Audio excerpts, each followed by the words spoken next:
Hello and welcome to episode 3 of Buxton Barrow Man, where I go through Buxton's history and clean up the town at the same time. Today's episode is all about the railways, an unmissable part of Buxton's past and present. Now, to break the video up, I'm going to talk about the railways by splitting the video into companies and lines. First, we'll start over in Dove Holes. Although not Buxton, Dove had the first railway near the town, so it's important to start here. On the 31st of August 1796, the Peak Forest Tramway was open for trade. The single-track, narrow-gauge railway looks completely different from the railways of today. It consisted of stone sleepers and L-shaped rails. The rails looking a lot more like a guide than a track, and that's because it was originally built as a horse and gravity-powered railway, using wood and iron wagons you'd usually see on the street back then. The line was built to take limestone from quarries in Dove Holes to the Bugsworth Canal Basin 6 miles away, so the limestone could be taken further to Manchester and beyond. Some sections of the railway were just too steep, and so the inclines had a system of pulleys. Any cart that was partially laden was sent down the hill, assisting an empty cart going back up. The line was a success and warranted expansion. By 1803 the line was made double track, with an exception of Buxton Road Bridge and the Stoddart Tunnel, of which the latter is believed to be one of the oldest railway tunnels in the world. And as time went on, the wagons were updated and rail replacement works were made. The ownership changed multiple times until its closure in 1920, when its assets were sold off by the London North Eastern Railway. The next line to appear near Buxton was the Cromford and High Peak Railway. This was a standard gauge line originally built in 1830, connecting the Cromford Canal to Hurdlow, and not long after, in 1832, expanded past Hurdlow to Whaley Bridge. Just like the Peak Forest Tramway, it was used as a means of carrying freight across the hilly, unforgiving terrain of the peaks to the system of canals that span the entire country.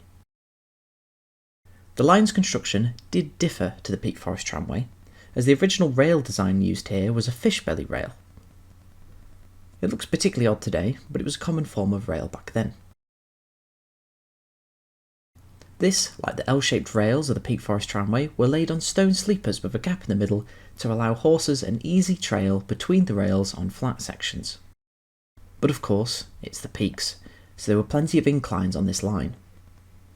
Out of the 9 inclines, 8 used stationary steam engines to power pulleys to assist the wagons, and 1 used a horse-drawn pulley similar to the ones that were found on the Peak Forest Tramway.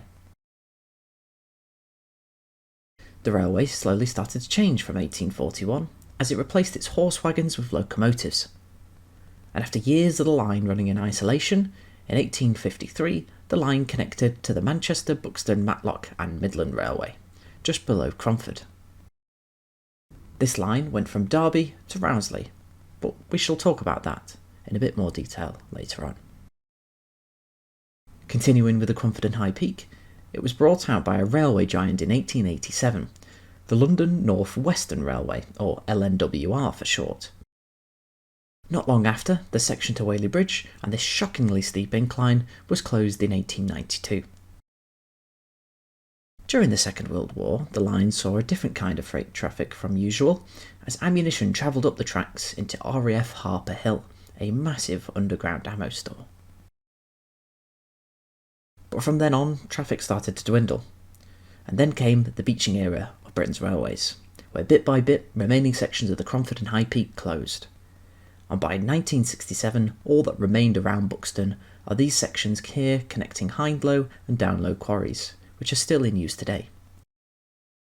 Other remnants of the line are in form of the High Peak Trail, a lovely 17-mile trail from Dowlow to Cromford.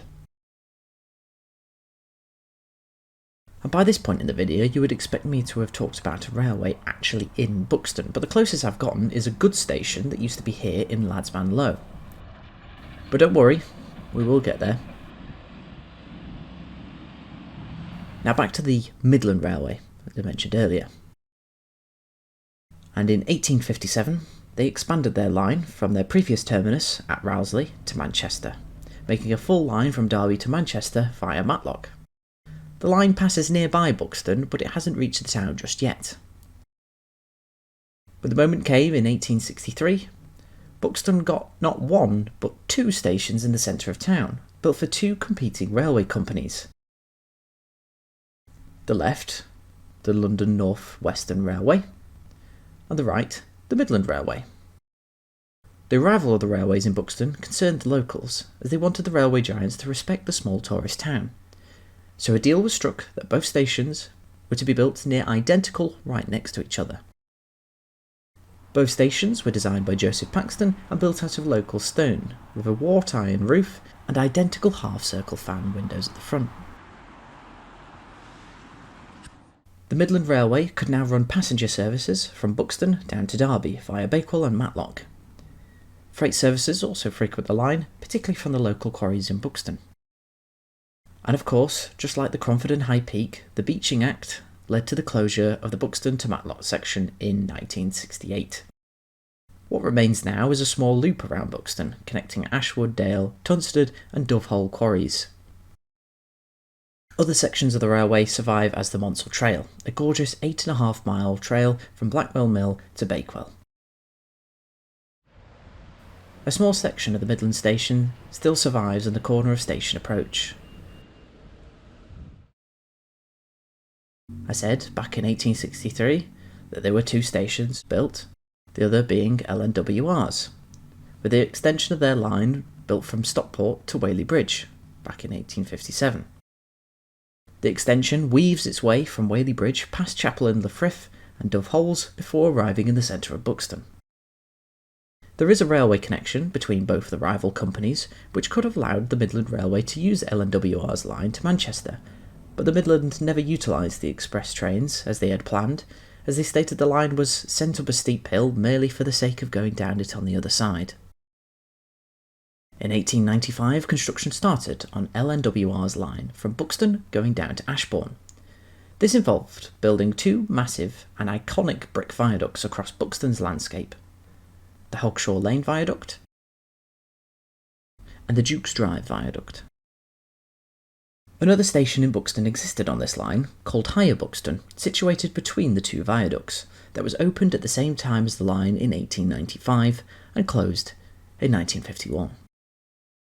Just like the previous lines mentioned, almost all of the Ashbourne line was closed by the Beaching Act, with the remaining sections being the shared section with the old Cromford and High Peak. The rest of the line now is the Tissington Trail from Dowlow to Ashbourne, and shares its start location with the High Peak Trail. The old LNWR Buxton to Manchester line was threatened by beaching cuts, but thankfully survived and still serves Buxton to this day. And that is a rough history of Buxton and its railways. Of course it's not everything, some extra things I'm missing is the removal of the station roof, I'm not sure why that happened, and the sidings that have been added, removed and added all over the place. Oh, and Fairfield used to have a halt from 1907 to 1939, but its only purpose was to allow you to alight early before Buxton so you're closer to the golf course. And of course, I've gone and cleaned up during this video. Cleaned 3 wheelbarrows full of rubbish from the route along the viaducts of the Ashbourne line for about 4 hours. So I hope you've enjoyed the video. It has been quite a wordy one, so I hope it wasn't too hard to follow. I'll be honest, I didn't realise Buxton's railway history was this complicated myself. But until next time, ta-ra!